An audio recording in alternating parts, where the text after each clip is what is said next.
నమస్తే, welcome to Iha TV. Kadapa గడపలో టీడీపీ తొలిసారి మహానాడు నిర్వహిస్తోంది. మాజీ ముఖ్యమంత్రి వైఎస్ జగన్ కుటుంబానికి గట్టి పట్టున్న ఈ జిల్లాలో మహానాడు నిర్వహించడమే పెద్ద విశేషమైతే, ఆ వేడుక ప్రారంభానికి ముందే టీడీపీ ట్విస్ట్ ఇచ్చింది.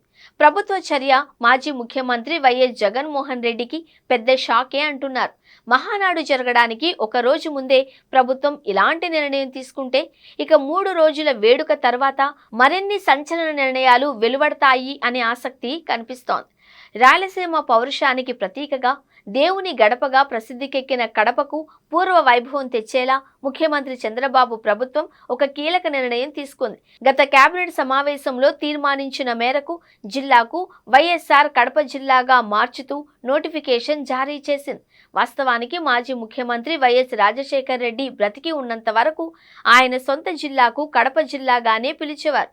2009లో ముఖ్యమంత్రిగా ఉంటూనే హెలికాప్టర్ ప్రమాదంలో వైఎస్ మరణించారు. దీంతో అప్పటి ప్రభుత్వం వైఎస్ను నిత్యం స్మరించుకునేలా వైఎస్ఆర్ కడప జిల్లాగా మార్చింది. 2014లో అధికారంలోకి వచ్చిన చంద్రబాబు ప్రభుత్వం ఈ విషయంలో జోక్యం చేసుకోలేదు.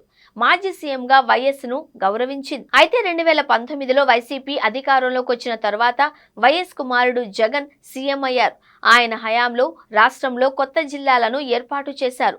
ప్రతి పార్లమెంటు నియోజకవర్గం ఓ జిల్లాగా విభజించిన జగన్ అరకు పార్లమెంటును 2 జిల్లాలుగా విభజించారు.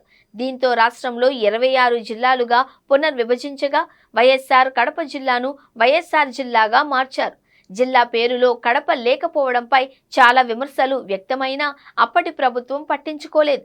ఇక ఏడాది క్రిందట అధికారంలోకి వచ్చిన టీడీపీ కూటమి ప్రభుత్వం వైఎస్ఆర్ జిల్లా పేరును వైఎస్ఆర్ కడప జిల్లాగా మార్చింది. గతంలోనే ఈ నిర్ణయం తీసుకున్న మహానాడును దృష్టిలో పెట్టుకుని ప్రభుత్వం ఆఘమేఘాలపై ఉత్తర్వులు జారీ చేసింది.